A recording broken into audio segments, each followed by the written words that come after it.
Asking the chairman, Councilor Flaherty, to pull docket 0132, an ordinance regarding the reduction of plastic bags in Boston, for a vote. I'd like to begin by first thanking the Council President, my co-sponsor on this and so many other great environmental initiatives, City Councilor at Large Michelle Wu, for her partnership and her leadership. Moreover, I wanted to thank her team and mine, specifically Jessica Morris, for their Sisyphean efforts in crafting this legislation.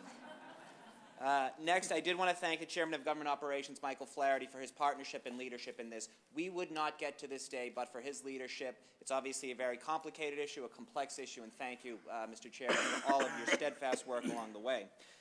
Next, I'd like to thank specifically Ricky Harvey of BYO Bag Boston and so many incredible advocates, as well as the Sierra Club and Girl Scout Troops number 68277, among our all incredible advocates. With all due respect to the lobbyists from the industry, many of whom are with us today, we have the best in the business. We have Claire Ablett, Eleanor Pelletier, and Kalita Beliveau, three 11-year-olds, activists who have been the driving force behind this. Ladies, you are a credit to your families, to your city, and thank you for your incredible work. Collectively, they collected almost 2,000 signatures. They spent quite a lot of time at our council colleague, Councilor at Large Anissa Sabi George's Stitch House, making reusable bags, and they truly are phenomenal young people. So very briefly, I want to begin by framing the problem, then touch upon the process before offering the solution. The problem is plastic bags.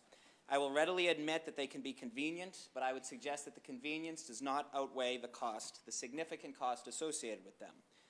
Now, plastic bags are a relatively new construct. They weren't really prevalent before the mid-1970s, and since then they have been harming our environment and creating litter at an alarming rate. Most plastic bags are created with polypropylene, which is manufactured from petroleum and gas. This means that they further our reliance on fossil fuels and are not biodegradable. The mass production of plastic has devastated nearly 700 species of marine animals. Over half of sea turtles have ingested plastic, and almost all seabirds have ingested plastic and will continue to do so if we continue producing plastic at this rate. Worldwide, 1 trillion single-use plastic bags will be used this year. In Boston alone, that number is 357 million. 357 million plastic bags will be used in Boston this year alone. While plastic bags are only used for an average of 12 minutes, its impact on the city's trees, streets, and drains is permanently damaging. As a coastal city with over 660,000 residents, these plastic bags do not end up in their dedicated recycling bins at your local Whole Foods or Roach Brothers supermarket. They end up in our streets, in our storm gutters, in our trees, tangled in our wildlife and our marine ecosystem. Plastic production has grown from 15 million tons in the mid-1960s to 322 million tons annually in 2015. Now, and this point is crucial, I would argue that as it currently stands, we are paying a fee for plastic bags. Businesses obviously factor the cost of these bags into their bottom line, and our Department of Public Works, Water and Sewer, Parks, and other city employees spend time cleaning up these bags from trees, from parks, from lots, from storm drains, and from waterways. Casella, which is, all of you know, is our recycling contractor, reports that 20 tons of plastic bags are thrown into our single-stream recycling each month.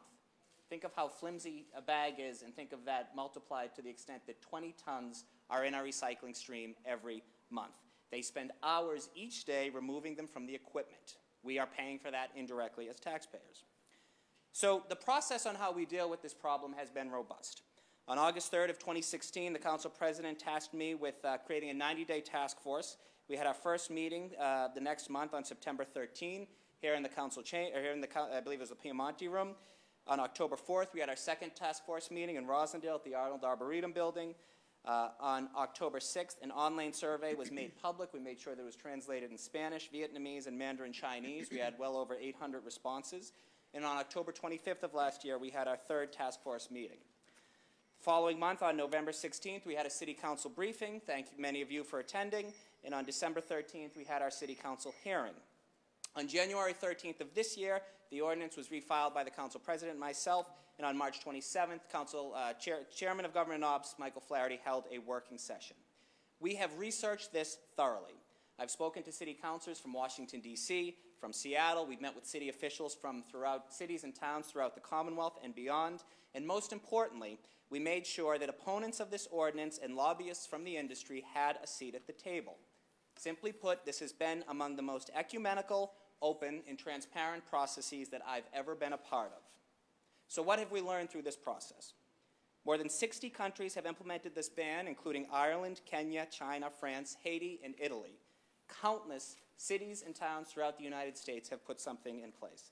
Every continent on the globe, with the exception, of course, of Antarctica, has cities, towns, villages, states, countries that have implemented some sort of a plastic bag ordinance.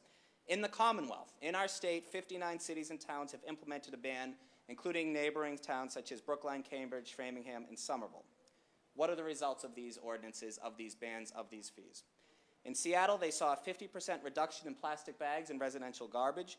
In Washington, D.C., businesses gave out 50% less plastic bags, and bag use went down by 85% within months of implementation. San Diego saw a 72% decrease of plastic bag litter since implementation.